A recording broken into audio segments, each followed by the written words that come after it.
Profit Mohammad सल्लल्लाहु ताला अलैहि वसल्लम ने 40 साल की उम्र तक नबी होने का ऐलान नहीं फरमाया।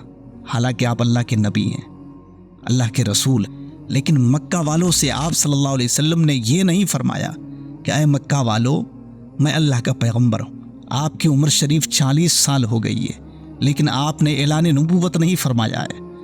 पूरा मक्का इसके बावजूद भी आपको सादिक व अमीन से जानता था, आपको सादिक व अमीन कहता था।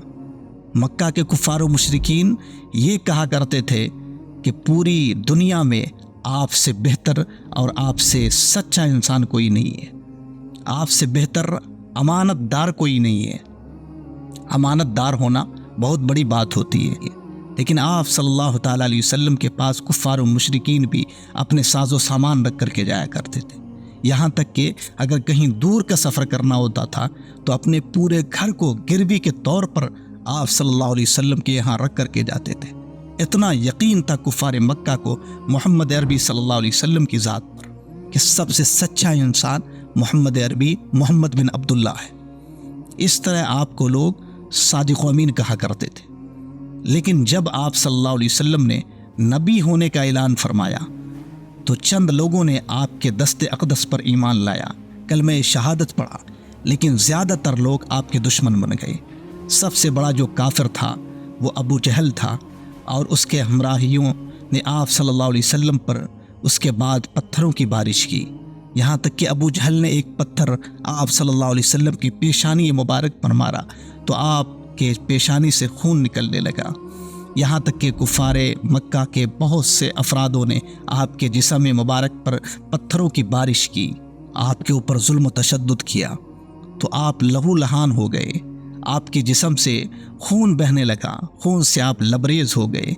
यहाँ तक कि तारीख़ में आया है कि आप सल्लल्लाहु अलैहि वसल्लम की जो जूती थी वो चमड़े की थी। आप सल्लल्लाहु अलैहि वसल्लम की वो जूती खून से भर गई थी, खून से लबरेज हो गई थी वो जूती।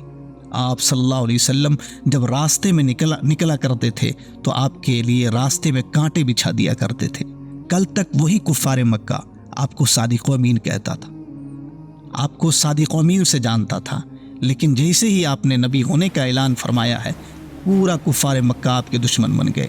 आप जब नमाज की हालत में होते तो कुफ़ार मक्का आपके जिस्म मुबारक पर ओजड़ी डाल दिया करते थे, गंदी चीज़ें फेंक दिया करते थे।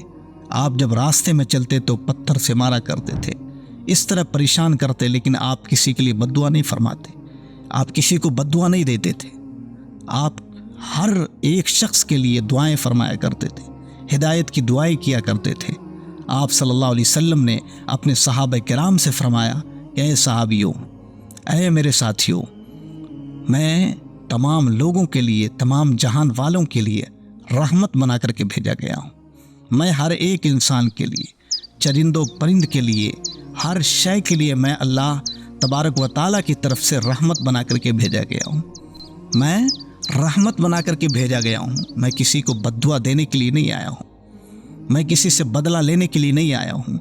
मैं हर एक को हिदायत की राह दिखाने के लिए आया हूँ, अल्लाह की वहदानियत बताने के लिए आया हूँ। आप सल्लल्लाहु अलैहि वसल्लम पर जब जुल्म तशद्दुद के पहाड़ की बेइंतहा होने लगी, आपके ऊपर जुल्म तशद्दुद के पहाड़ ढाए जाने लगे, तो आप सल्लल्लाहु अलैहि वसल्लम ने मजबूरन अपना मुल्क, अपना देश, जहां आप पैदा हुए, मक्का की ज़मीन को छोड़ करके जब जाने लगे तो रास्ते में एक यहूदी मिला। उस यहूदी ने कहा कि मैंने आपके पास कुछ चीज़ें गिरवी रखी हैं, अभी आप मुझे लौटाएं, अभी आप मुझे वापस करें। तो आप सल्लल्लाहु अलैहि वसल्लम ने फरमाया कि मैं अपनी मंजिल पर पहुंच जाऊं तो तुम्हारा जो माल है वो वापस कर दूंगा। आप सल्लल्लाहु ताला अलैहि वसल्लम को उसने यरगमान बना लिया और कहा कि जब तक मेरा माल नहीं मिल जाता मैं आपको छोड़ूंगा नहीं। सहाबा किराम ने छुड़ाने की कोशिश की, उसे मारने की कोशिश की, तो आप सल्लल्लाहु अलैहि वसल्लम ने रोक दिया कि नहीं, इसे कुछ मत कहो, इन्हें मत सताओ, इनसे बदला मत लो, इन्हें जो करना है करने दो। उन यहूदियों ने आप सल्लल्लाहु अलैहि वसल्लम को यरगमान बना लिया, छोड़ने का नाम नहीं ले रहा था। पूरा दिन गुजर गया, रात का पहर आया, आप सल्लल्लाहु अलैहि वसल्लम ने इशा की नमाज़ पढ़ी, इसके बाद भी वो यहूदी छोड़ने का नाम नहीं ले रहा था। آپ صلی اللہ علیہ وسلم نے پھر رات گزاری، صبح کا سویرا ہوا، پھر حضور علیہ الصلوۃ والتسلیم نے صبح کی فجر کی نماز ادا کی۔ اس کے بعد وہ یہودی آپ صلی اللہ علیہ وسلم کے پاس آتا ہے اور آ کر کے کہتا ہے کہ یا رسول اللہ، مجھے آپ کلمہ پڑھائیے، مجھے آپ کلمہ پڑھائیے، اپنے دین میں مجھے بھی شامل کر لیجئے، میں بھی کلمہ پڑھنا چاہتا ہوں۔ آپ صلی اللہ علیہ وسلم نے کہا کہ ٹھیک ہے، تم کلمہ پڑھو۔ پھر اس یہودی نے کہا اشہد ان لا الہ الا اللہ و اشہد ان محمدًا عبدہ ورسولہ۔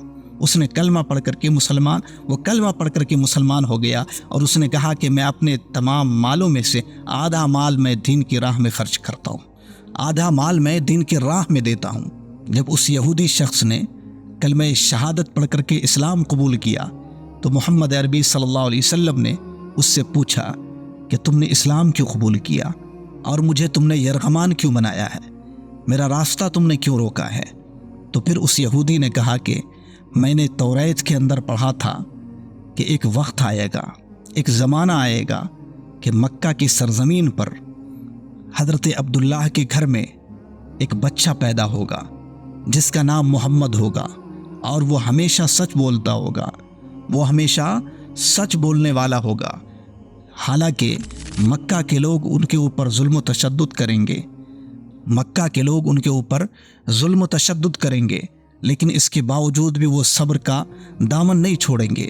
آج میں نے اس لیے آپ کو یرغمان بنایا، میں دیکھنا چاہتا تھا کہ واقع آپ ہی محمد صلی اللہ علیہ وسلم ہے، اور جب میں نے آپ کو صابر پایا، آپ کو میں نے جب سچا پایا، تو پھر میں آپ کے دست اقدس پر ایمان لا کر کے مذہب اسلام کو قبول کیا ہوں۔ محمد صلی اللہ علیہ وسلم پر بے انتہا ظلم و تشدد ہوئے، آپ کو ستایا گیا، آپ کے اوپر ظلم و تشدد کے پہاڑ ڈھائے گئے، لیکن اس کے باوجود بھی آپ نے کسی کے لیے بد دعائیں نہیں فرمائی، آپ نے ہمیشہ دوسروں کے لیے آپ نے دعائیں دی، ان کے ہدایت کی دعائیں کی، لیکن آپ نے کسی کے اوپر ظلم و تشدد نہیں کیا۔ پوری زندگی آپ نے ہر ایک کے ساتھ انصاف کے ساتھ کام لیا۔ ہمیں بھی چاہیے کہ ہم پروفیٹ محمد صلی اللہ علیہ وسلم کے کردار کو اپنائیں، محمد صلی اللہ علیہ وسلم کی زندگی کو پڑھیں، محمد صلی اللہ علیہ وسلم کی زندگی کو اپنائیں، محمد عربی صلی اللہ علیہ وسلم کی زندگی کو اپنا آئیڈیل بنائیں۔ اللہ تعالی ہم سب کو پیارے آقا محمد عربی صلی اللہ علیہ وسلم کی سیرت پر عمل کرنے کی توفیق عطا فرمائے۔